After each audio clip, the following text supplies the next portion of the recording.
Doctor اسرار احمد کی وفات سے ایک رات پہلے کیا صورتحال چل رہی تھی؟ کیا کسی کو اندازہ تھا کہ کل وہ اس دنیا میں نہیں رہیں گے؟ وہ ذرا واقعہ کھل کر بیان کریں۔ یہ ڈاکٹر صاحب کے جیسا کہ میں نے عرض بھی کیا تھا، کچھ امراض تو ایسے تھے جو چل رہے تھے، لیکن آخری 3 دن انہیں پھر شدید بخار بھی ہوا،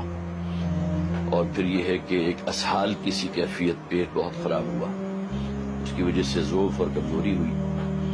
اور اسی طرح ان کے کچھ تکالیف، خاص طور پر کچھ کمر کی تکلیف بھی بڑھ گئی تھی۔ تو ڈاکٹر عامر عزیز جو میرے کلاس فیلو ہیں، تو ان سے میں نے ذکر کیا تو وہ پھر آئے بھی ڈاکٹر صاحب سے ملنے کے لیے۔ اب ملاقات کے بعد انہوں نے پھر، اگرچہ ان کے انتقال کے بعد مجھے کہا، یہ نہیں کہ اسی دن کہہ دیا ہو، لیکن بعد میں کہا تھا کہ اس دن جو میں ڈاکٹر صاحب سے ملا تھا تو میں بھی یہ سمجھ رہا تھا کہ یہ شاید ڈاکٹر صاحب کے بس 1-2 دن ہی باقی ہیں۔ اب کس بنیاد پر انہوں نے کہا، میں چونکہ اس موقع پر موجود نہیں تھا، لہٰذا کوئی باتیں شاید ڈاکٹر صاحب نے ایسی کی ہوں کہ جس سے ڈاکٹر عامر عزیز نے یہ اندازہ لگایا ہو کہ شاید یہ وہ آخری ایام جو ہیں، جسے کاؤنٹ ڈاؤن کہتے ہیں، وہ شاید شروع ہو چکا ہے۔ لیکن یہ بہرحال آخری 3 دن جو ہے ان کے کچھ بیماری میں گزرے تھے، اور اس میں کچھ کیفیت بھی ان کی بے چینی کی رہی تھی، اور باقی ہے کہ جس رات ان کا انتقال ہوا ہے تو میں نے اگرچہ درمیان میں 1-8 دفعہ ان سے کہا بھی تھا کہ اگر آپ محسوس کریں تو ہم آپ کو ہاسپٹل لے چلتے ہیں، تو ڈاکٹر صاحب نے اس سے انکار کیا تھا، نہیں میں ہاسپٹل نہیں جانا چاہتا،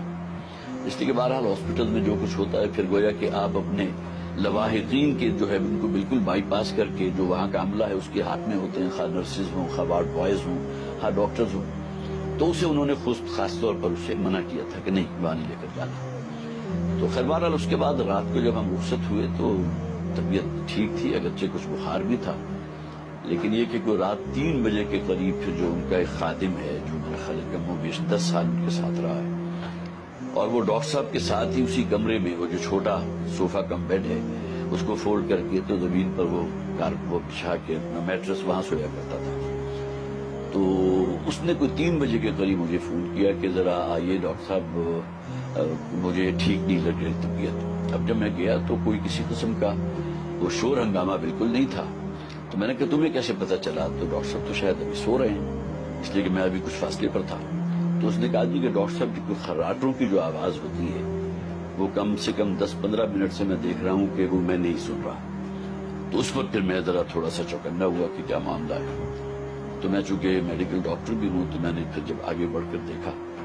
تو محسوس ہوا کہ وہ جو بھی علامات ہوتی ہیں کسی شخص کے زندہ ہونے کی وہ موجود نہیں تھی۔ آنکھوں کی پتلی جو ہے وہ بھی ریئیکٹ نہیں کر رہی تھی، اسی طرح بی پی جو تھا وہ نہیں تھا۔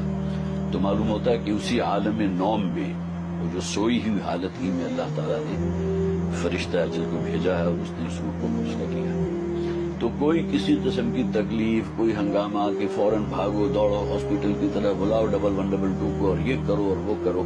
اس کی کوئی نوبت نہیں۔